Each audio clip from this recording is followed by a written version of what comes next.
first thing that happened with Insidious is that James and I came up with an idea that we felt we hadn't seen in horror films before, which is this idea of astral projection. Looking at that idea, the best way to house it, we thought, was inside a traditional haunted house film.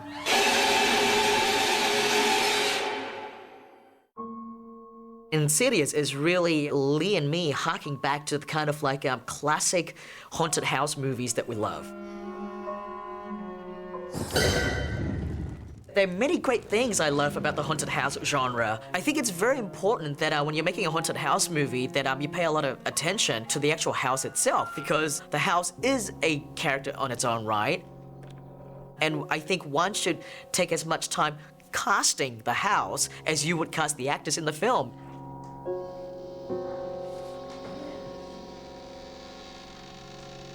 And I really wanted people, right off the very start of the movie, to look at the house in the film and go, well, obviously it's a scary haunted house. Look how scary looking it is, you know? Like, look how old and ancient and creaky it is.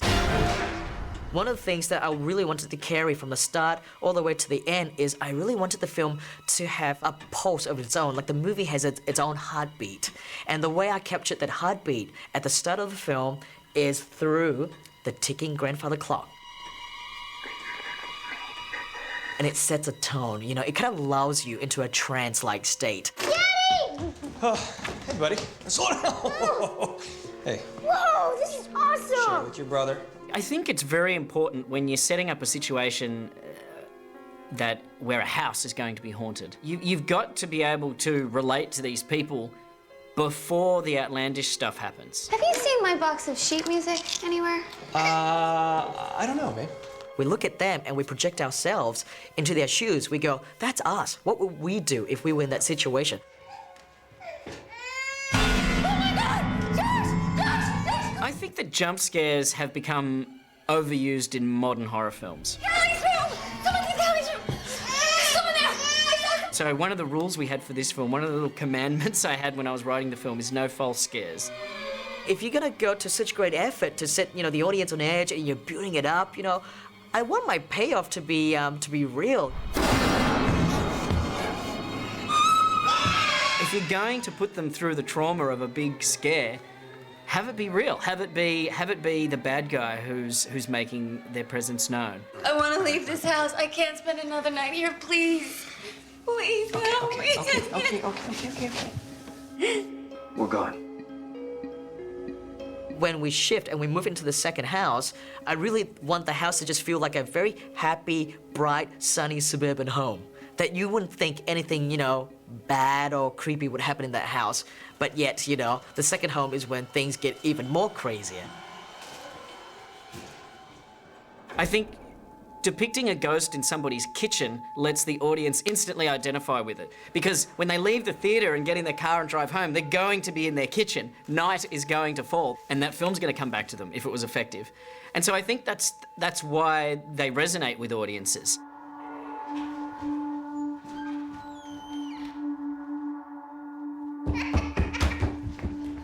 The haunted house genre deals in a world where we all can relate to.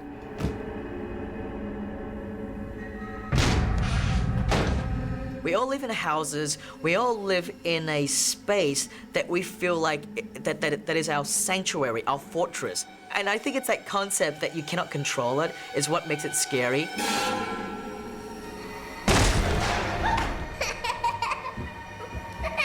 We didn't want to make just a typical haunted house film. We took what people think is a haunted house film, and then we spin it. And so, the second act of the movie becomes a possession movie. The defining characteristics are basically seeing somebody who is innocent and pure start to devolve into something demonic. The other sort of classic convention, who else do you turn to for help? Since you cannot turn to the police, you turn to a priest. It's the first line of a joke, right? Guy comes home to find his wife with a priest. We thought that was the logical thing for the family to do, but then we straight away pushed it into a different direction that you realize, guess what, the priest isn't really going to help this family out. With both the haunted house genre and the possession genre, there is a gradual build. You can't start at 100. Then there's nowhere to build to. Stephen, do you have your sketchbook? Yes I do. Good, because we're gonna need it. These possession movies tend to really spiral further and further out of control.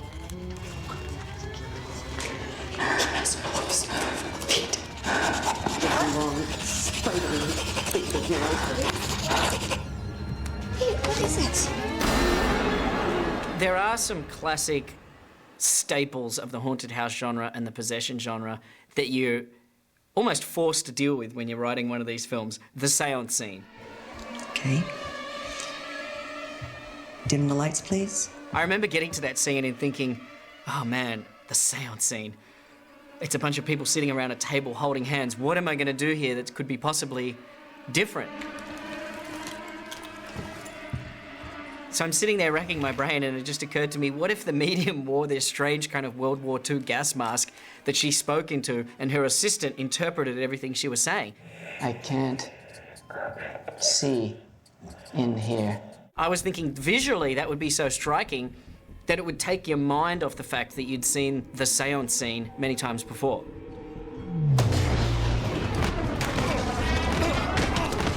Another great classic conventions in possession movies is the character that's possessed needs to deteriorate. They need to get worse as the film progresses. It's a ticking clock thing, I think, because it adds more jeopardy towards the end of the movie because you want to build to a climax. Leave this body now! We loved the idea that what starts out as a very traditional haunted house film turns into a thing where it's actually the boy that's haunted. But ultimately what we wanted it to become is something we haven't seen much of, perhaps something we haven't ever seen anything of, which is the astral projection genre. It's useless. I have no idea what I'm doing. With the further, one of the things that Lee and I really wanted to do was give our new spin to what is otherwise, one could refer to as a limbo world. Is it the limbo world or is it hell? Hello? One of the things that Lee and I really wanted to do is to show you this astral dimensional world, this crazy world that's out there, right? But hinge it in our world. It's a very heightened world, but at the same time, it's very grounded in reality as well. The further is just a name for something that is beyond our world. It's further than our world. When Patrick goes into that world to look for his son, he's actually revisiting the first house at the start of the movie. What we wanted to do is go, okay, you've seen this house in a realistic environment. Now we're gonna show you that same house, but now through the point of view of the ghost, of the entities. We wanted the ghosts to look like dolls, like relics from a different era. Frozen in time, living this same loop over and over. What these ghosts want to do is they want to live again. The film sort of starts in this very naturalistic way, in a home with a family experiencing the same problems we all have. And then by the end, you've entered this other world. I think that other world gives you license to be a bit more theatrical. We were inspired by filmmakers like Dario Argento, who take a very operatic approach. Red and black are my color palettes that I love. It really adds to the psychology of the film. And I really wanted the color red to represent the evil in the movie. The film is effective if you go home at night and you cannot sleep, or you start to think about the film that you've just seen, and it slowly creeps into the back of your mind and has planted an insidious seed in your head. That is when you know you've successfully created a effective, scary film.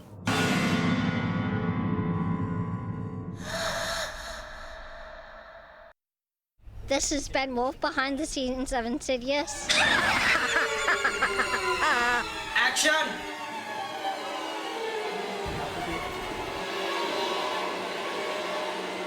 Stop it.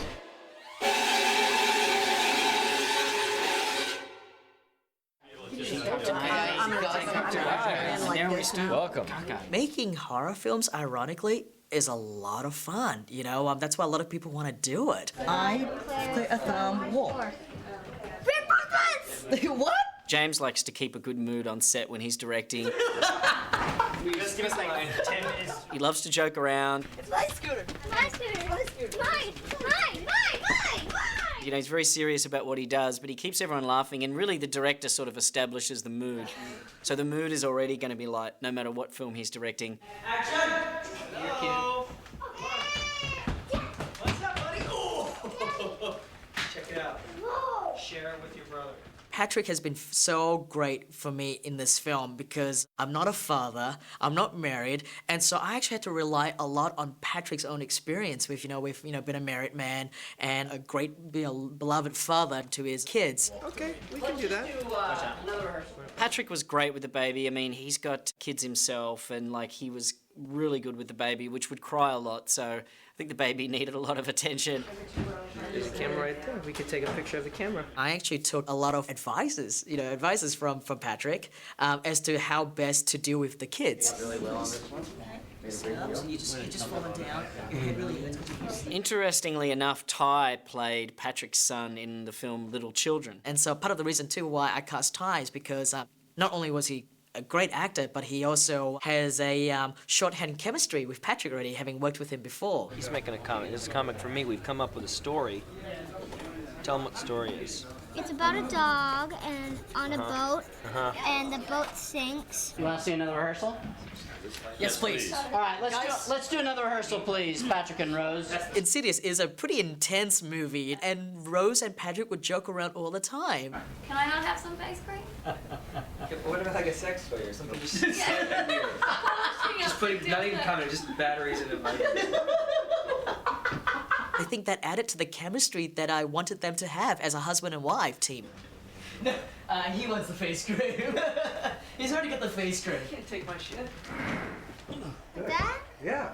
did you see my eyes open? No, but it worked. It's hard. But you did It's hard, but you did a But good you job. did it. Anything worth doing, it's hard. There's very few stunts in this film, but the ones that there are just brilliantly done. One of the great ones is, throwing Lee's stunt double across the room, smashing into the wall, crashing onto the credenza, and falling off onto the floor. I'm gonna hit that air ram and get catapulted into that wall. They have this hydraulic pump. It's basically a ramp, a springboard, that when you step on it, it springs up and flings you, so you can get that extra push. We're hot. Ready? And action.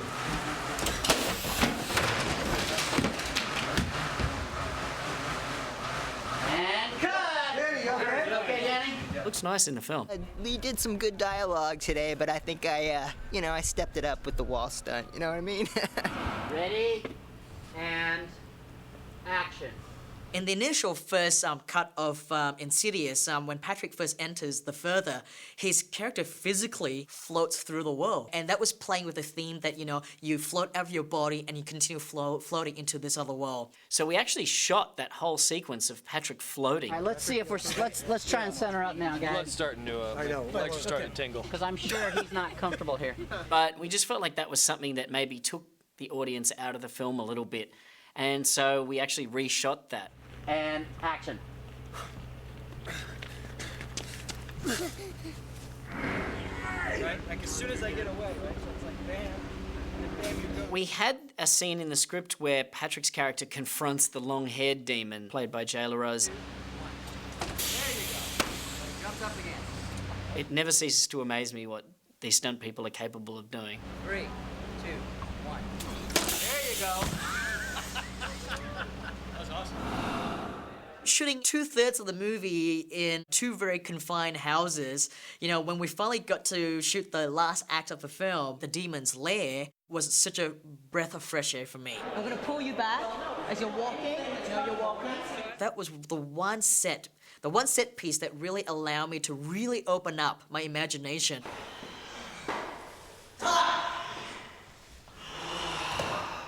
Ty is an amazing young kid. I think that kid has a bright future in front of him. But because he is a kid, you know, and the subject matter we're dealing with here, you know, like monsters hiding in the dark, is very scary. Ty was fairly afraid sometimes because the demons were pretty scary. I try to kind of get in there with him, you know, and try to explain to him as much as I possibly can that it's not real, that, you know, all of this is make-believe. Nice. When you go like that and you kind of open your mouth, you can kind of see your other teeth. Really? Yeah. Let me see. Yeah, see? Yeah, you see his teeth. And you see how the inside of his mouth is not painted? You see that? It's not painted at all. James would take him into the makeup trailer and show him Joe Bashara, who played the demon. That's the real Joe. Something like that. And show him that, look, you know, before all the makeup gets put on, it's actually just a guy. Are they glued on? No. They pull right off. See, you see it. See, look, it's all painted. Every chance I get, I try to kind of bring myself down to his level. Like literally, a lot of times I would kind of like, you know, get down, you know, so he can see me eye to eye, and so that he can see that I'm not just a grown-up telling him what to do, but that I'm actually his friend. Action! Go, faster, faster. Everything's practical, and if you wanted hoofs walking on the floor, hey, guess what? You stick it on 2 sticks, and you just sort of stomp it along the floor, and you just shoot the close-up of the hoofs. It doesn't look scary at all, but you forget the magic of editing and sound effects and music and everything that can turn something that looks comical into something quite scary. Action, keep backing up. One day, the ghosts had been sitting around too long, I think, and they suddenly decided to do a dance. Zombie hands, and let's add some jazz fingers. Jazz fingers. That's what happens when you have a whole bunch of extras just sort of sitting around and not have much to do. They start to amuse themselves. Zombie hands, spirit fingers, zombie hands. And I think that's great. Again, it plays into that thing of how you amuse yourself on the set of a horror film. We are the ghouls, and we're too cool for school. It's a very light mood, believe it or not, on a scary movie film set. Bye. Yeah. That's the best you've got? You get a bunch of your friends together and you go up there and you know, and you're trying to do, you know, like crazy things. It's fun. It's a fun movie. Come on, step aside. Let the screenwriter no, deal with this. no. We had a great time making this film. A really great time. Au revoir. See how that was better than just over bye? here. It was French. Au revoir, monsieur. If you're a girl. If you're a girl. I just got rewritten. I wanted to create characters that are a bit out there, very theatrical in the way they look. I love the idea that my ghosts, in a lot of ways, are trapped in time. And action. We wanted to have a multitude of different ghosts. We didn't just want to have one villain. We thought of it like a pyramid. At the top, there's the scariest one, the most malevolent.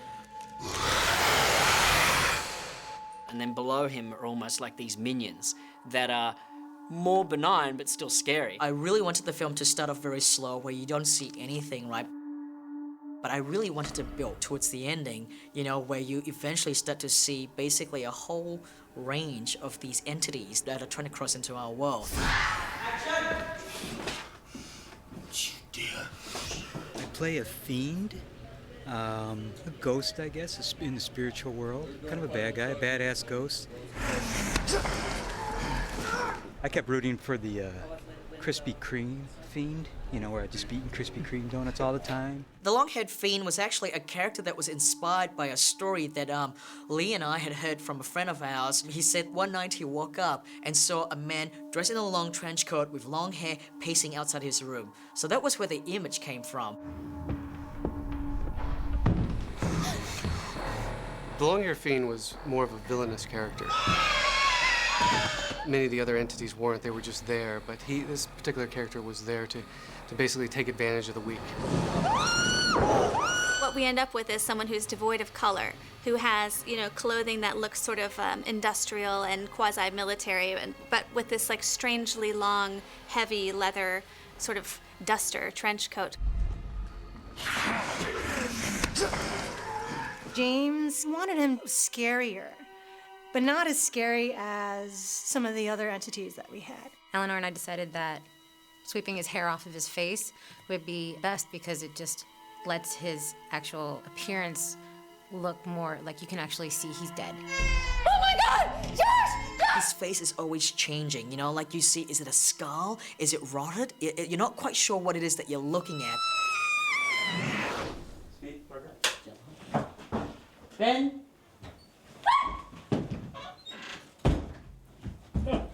I knew I wanted a creepy kid in the film, a creepy ghost kid, but I didn't want the kid to be played by an actual child. I knew I wanted it to be played by a grown-up. The Dancing Boy was really great to create. Ben Wolf played him, and he is a small guy. But my feeling always was that it kind of had to be something that was from the early 20th century, so anywhere from like 1900 to 1912, in that range. Okay? Okay, great.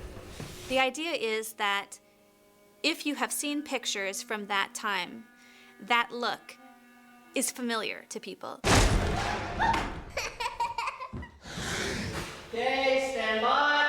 When James and I started talking about this film, we wanted to have one central entity that would be the scariest. One more. All right. Ready? That's good, that's good. The reason why he's called the lipstick face demon is because he literally paints his face with a red lipstick.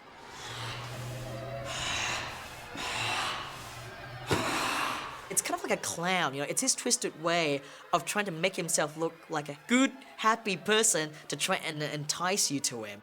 He's the one who's out there trying to suck in the spirits of innocent people, especially children, try and get them out of their bodies, to draw them out into the further so that he can then go in and inhabit their body. So the difference between a demon and a ghost is that a demon was never human and ghosts were human. So ghosts used to be people and then they died or went into the further, and they retain that human quality, but a demon is always other.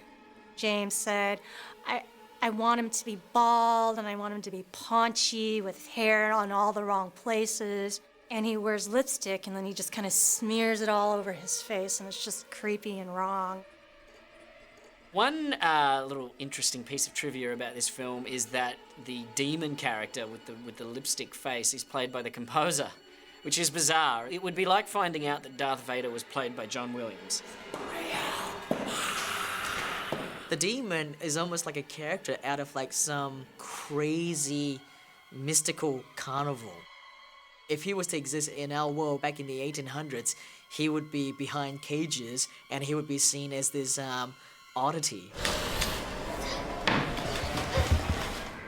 Ready? Let's light the candle. The old woman in the film is actually played by a man, which is something that James just thought would be a macabre touch, you know, to have a man in drag.